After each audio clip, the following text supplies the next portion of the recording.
Hello, everyone, and welcome to another Baxter Student Ambassador Program webinar of our 2022 season. My name is Dan McDonald, Sales and Marketing Development Associate with Baxter Media, and I'm here with Camila Quintanilla, one of our student finalists from Red River College Polytechnic. Now, just before we get into things, I'd like to give an enthusiastic shout out to our program sponsors this year. We have Manulife, Propel, powered by Tourism HR Canada, ACTA, the Association of Canadian Travel Agencies, TIO, the Tourism Industry Association of Ontario, and SCAL Canada. Thank you for helping to make BSAP a continued success. I'd also like to let everyone know that at the end of this webinar, you'll have the chance to submit a question or two to Camila. To do so, please type them into the Q&A section of the public chat box, which should be towards the right-hand side of the screen, and those questions will be answered in due time. And remember, this is a live session, so your patience is appreciated during any technical difficulties that might arise. And without further ado, I will now hand things over to Camila. Welcome, Camila. Thanks for being here. Thank you for the introduction. And yes, I'm very excited to start my presentation. Okay, so good morning, everyone. Today I'm going to help you discover the beauty of Peru. My name is Camila Quintanilla, as Daniel just introduced me, and I'm here from Red River College Polytechnic. So just a little bit about me. I am a hospitality and tourism management student, and I was born and raised in Peru. I am passionate about cultures and about learning more about new people and their traditions and different places around the world. So how do you sell Peru? How can you sell Peru to someone else, to someone who doesn't really know what Peru has to offer? I just want to give first a small overview of Peru. So Peru is located in South America, and it shares borders with Ecuador, Colombia, Brazil, Chile, and Bolivia. It has three geological components, as you can see on the picture on the right. The first one, which is like a very clear brown color, that's the coast. It's filled with beaches, and it's basically a place where summer never ends. Then in the middle, we have the Sierra, which is mountains and highlands. This place in Peru is filled with mountains, valleys, and it's a very beautiful place. A very beautiful region in the country. And finally, we have the green section, which is selva, which is the jungle and rainforest in Peru. So as you can see, Peru has a lot of diverse components in its geology. And that's why it's one of the world's 10 most biologically diverse countries. It also has 12 UNESCO World Heritage Sites, one of which is a world wonder. As you may be aware of, Machu Picchu is the one I'm talking about, and it's located right in Cusco. And as you can see in the map, that is right in the mountain section. Peru is a multicultural nation because thousands of years ago, before the Spanish colonization happened, Peru was filled with traditions from the Incas and indigenous peoples. But after the colonization, we adopted the cultures from the Spanish conquistadors, and that's why we have a very multicultural nation. Each family, each district, each city even has their own traditions. And finally, Peru is filled with natural beauty, adventures, and history. Peru is home to more than 5,000 archaeological sites, and they tell the story of societies that lived in the past. And finally, Peru is known to be a culinary destination, and we actually were awarded by the World Travel Awards in 2021 for being the world's leading culinary destination. So I want to talk a little bit about Machu Picchu. Machu Picchu is located in Cusco. It is situated in the middle of a tropical mountain forest in an extraordinary, beautiful setting. It was built by hand by the Incas thousands of years ago, and they lived in the valley and perfectly created an organized civilization. As you can see in the picture to the right, that is a small house that the Incas built, and that's how they lived at the bottom of the mountain. And well, of course, this is missing like the roof and part of the walls because of how many time passed by. But they were really, really smart, and they used what they had around them to survive. Because as you can see, the little house has windows, and they did this because of the tropical climate, so they could actually not be as hot when they were inside these houses. Also, there is an Inca trail. This Inca trail is a hiking trail that tourists can decide to take to get to Machu Picchu from the city. And it typically lasts around 4 days. It is a demonstration of how Incas traveled and commuted from one place to another. And well, finally, as I've already mentioned, this is a world wonder and it has a lot of history and remarkable architecture to unravel. So when you arrive in Machu Picchu, you notice how human creativeness adapted to the geographical aspects of the environment, as I mentioned. And just a fun fact, if you see the mountain sideways, it looks like the face of an Inca. And it actually shares the features of the Incas because it is said after research that they have big noses and like a very prominent chin and forehead. And as you can see on the picture on the screen, that is exactly how the mountain looks when it is turned sideways. And it's just an interesting fun fact. And there's a legend that says that the earth, Mother Earth, Pachamama, she was the one who created everything related to nature. And she knew that the Incas were going to be very important to Peru. So that's why she created this mountain with these features. Next, we have another city. This is Iquitos. This is located in Loreto, which is right in the middle of the jungle and rainforest. As you can see in the pictures I've shared, these are some pictures that I had from past trips I'd made. It is all filled with nature, with uncontaminated and like essential and real nature. You can feel the wildlife and flora around you. There are incredible jungle lodges, so you have to get them by boat through the Amazonas River or the adjacent rivers around it. And it is really impressive because this city cannot be reached by land. And it is said to be one of the world's largest city. It is the world's largest city that cannot be reached by road, according to Lonely Planet. And this is what villagers and tourists sometimes consider to be the jungle metropolis, because it really dives people into the most unique experiences. And it helps tourists as well to really connect spiritually with nature and the environment. Also, there's a floating village. This is named Belen. This floating village is literally a neighborhood where people actually live and they do not have any land. So it is a floating village. That's why it has the name. And after doing some research through some experiences from past tourists, I found that most of them describe this experience as eye-opening because unfortunately the conditions of this neighborhood they're pretty low. There's a lot of poverty and a lot of problems and pollution happening. However, tourism really helps this small community because it helps them generate more revenue and they have more income to help take care of themselves. But it's a really, really impressive place because you get to get a look at the neighborhood on the boat through the river, and there's no land. So that's why it's so impressive and so attractive to some tourists.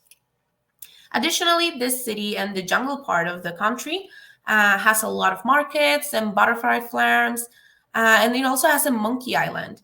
So the Monkey Island, if there is more time for the tourists, they can take a 2-day tour that ventures them to this small island that shelters a large number of monkeys in their natural habitat.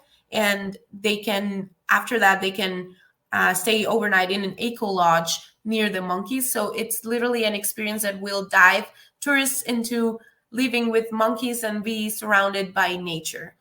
And well, the prices for this tour can range from around $300 to $500 per person, and for Machu Picchu, it's around the same price. Although the Inca Trail, it's around $800. So this is what takes me. I'm gonna explore about this in the next slide. So who is this for?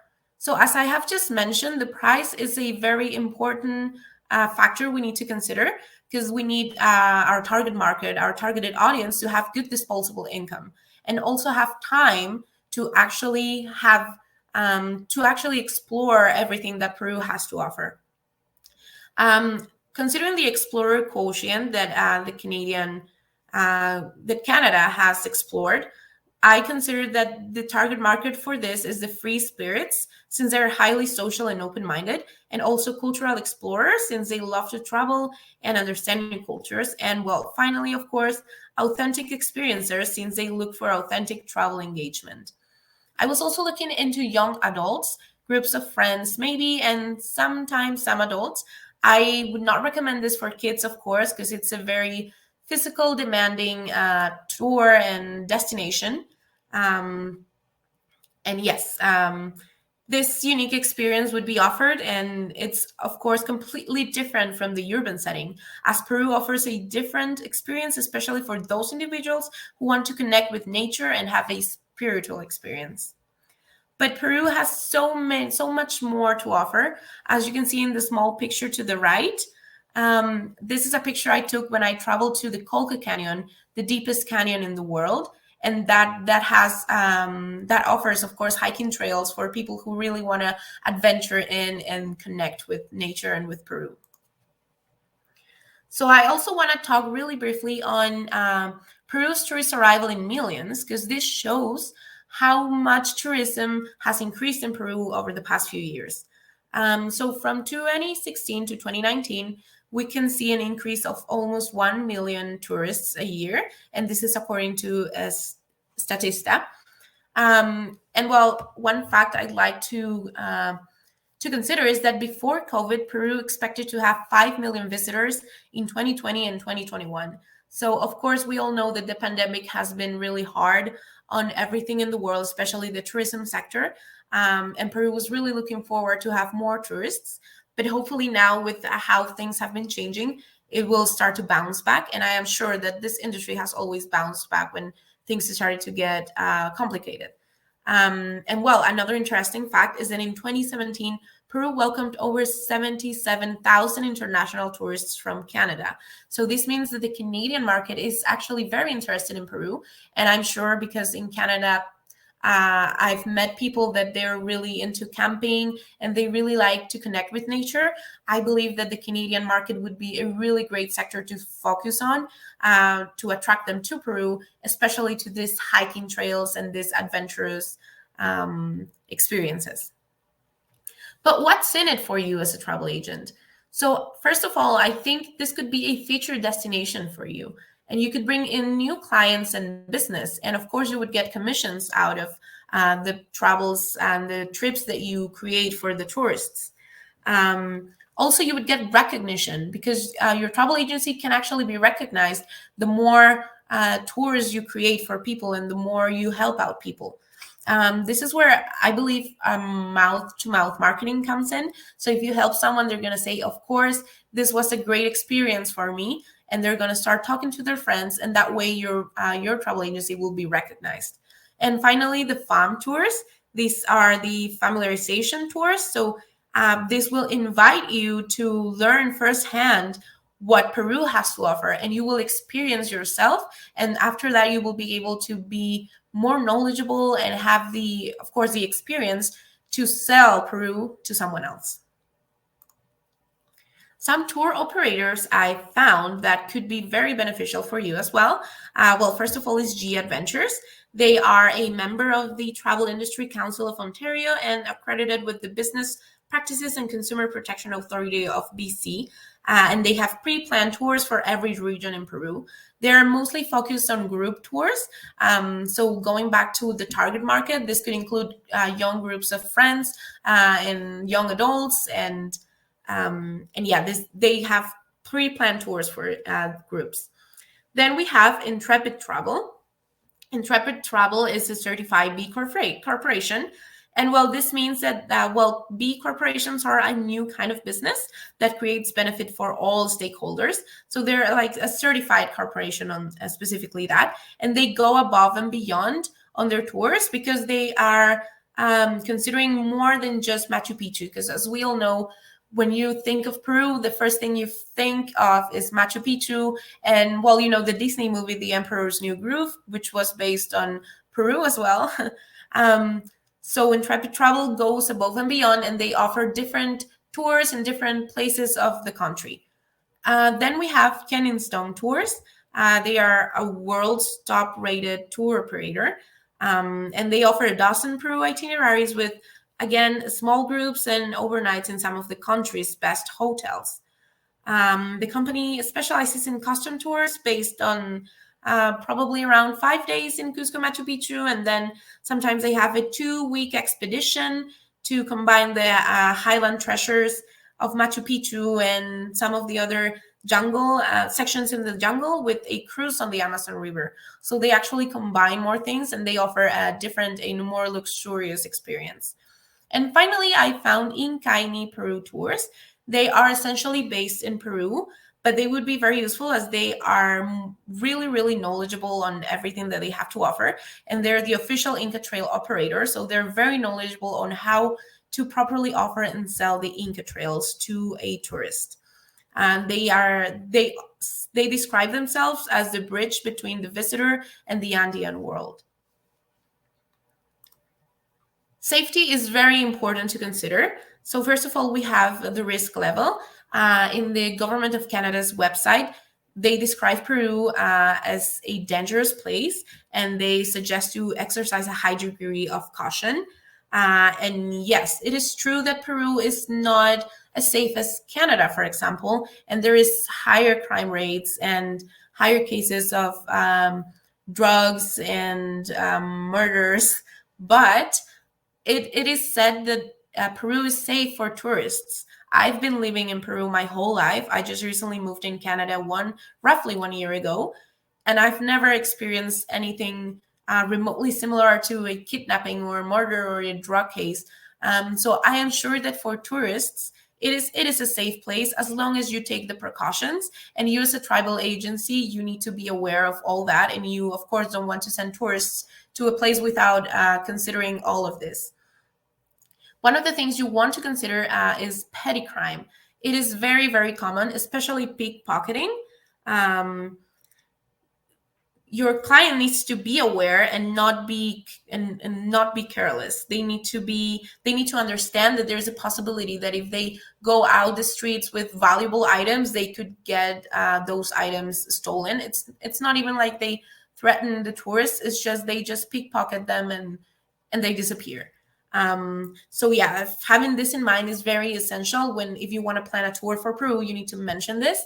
But it's nothing too serious or something that would prevent people from going to the destination. Thirdly, we have, of course, COVID-19. Each country has their own rules and regulations. Each province, even each city, they have their own curfews, lockdowns, and restrictions. So doing thorough research on each attraction in Peru, on each city, is very important to understand that everything could shift really quickly and there could be lockdown on restrictions unexpectedly. And finally, considering equipment is very important. In this case, our target market is young adults who want to have an adventurous time, who are ready to explore and to be outdoors. So in this case, a hiking gear, map, compass, first aid kits, emergency supplies, all of that equipment is very important to have into consideration when putting a tour together. And well, finally, as you can see below the picture, I have added the 2 emergency numbers in Peru. So in case of an emergency and if it's urgent, the police number is 105 and the ambulance number, like firefighters, it's also 117. A very important tool for you that I found is the DMO of Peru, which is Marca Peru, or is also known as Peru Travel. They offer information on attractions, gastronomy, history, nature, and so much more about Peru. And I feel like this could be a very valuable tool for you, especially because you want to put trips together and you want to sell Peru to someone else. This is one of the best resources to have, as they tell you exactly what's going on in Peru right now. And then travel insurance is very, very important as well. First of all, because you need to consider safety. And this destination and attractions, as we discussed previously, can be unsafe. So having a travel insurance for clients to feel safe and know that if something happens, they have coverage is very important. Considering emergencies, in Peru, the health healthcare system, unfortunately, is divided in two. So we have the public sector and the private sector. And again, unfortunately, the private sector has proven to be more effective than the public sector. So if there is any emergency for a tourist in Peru, the best way to go would be to the private sector. However, in Peru, this is expensive. So this way, if you have health insurance, you can enjoy the benefits of being in the private sector without having to spend a lot of money. Also, we have trips, coverage for luggage and missed flights. I'm sure it's happened to all of us. I mean, it's happened to me a couple of times, and I'm a little bit embarrassed to admit that I've forgotten my luggage, or sometimes I miss my flight. So having insurance in place in order to cover all that for you and for the clients is going to be very, very important. And finally, I've done some research on Manulife, and they would be a great option that covers all the essentials, as they have a travel insurance plan that includes emergency medical coverage, a trip cancellation and interruption coverage, baggage loss, damage or delays, and flight and travel accident, because we know accidents can happen all the time. These are just some of the references that I used. And this is the end of my presentation. Thank you very much for listening today. And again, I'm very thankful for having the opportunity to present a little bit more about Peru to you. Thank you so much, Camila. That was excellent. And as Camila mentioned, we'll open it up now to questions in case anyone has any questions at all about the presentation topic or for Camila specifically.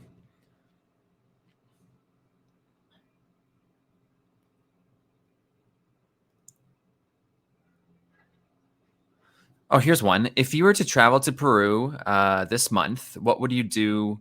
What would you do upon arrival? What's the first thing you would do? So traveling to Peru right now, we need to consider the COVID restrictions.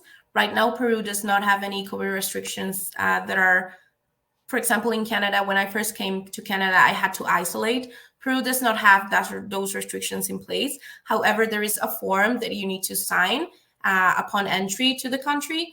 So you need to follow, you need to sign that form, and then you will be able to enter Peru. If you're a Canadian citizen and you have a Canadian passport, you do not need a tourist visa to enter Peru. So as long as you have the form and know exactly, you need to sign the form, and then you just have like your accommodation plan in place, you should be all good to go.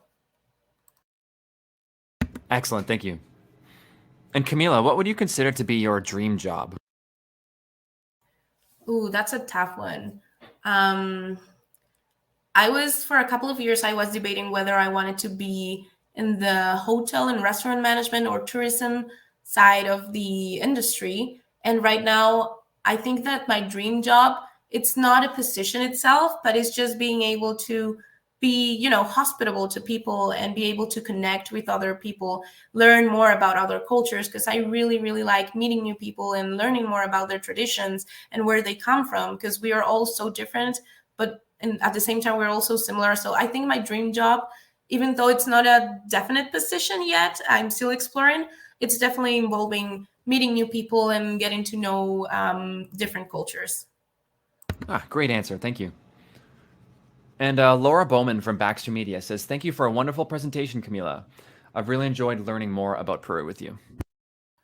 Thank you very much. I'm really happy to share. And I'm really happy again to have had the opportunity to share about this destination. As you could have told, as you can tell, I am very passionate about my country. I really love my country. So I was really happy to have the opportunity to share a little bit about what it has to offer to all of you today. Oh, for sure. The passion and enthusiasm definitely came through in your presentation, for sure. And I do believe that's it for time, but I would like to thank everyone that attended this webinar today. Thank you all so much for being here and for supporting the Baxter Student Ambassador Program in its 8th year. And Camila, thank you so much for your fantastic presentation. It was really great having you here with us today. Thank you very much. So me or one of my team members will be in touch over the next few days. And in the meantime, take care. We'll talk to you soon. Have a great day. Thank you so much again. Bye, everyone. Take care.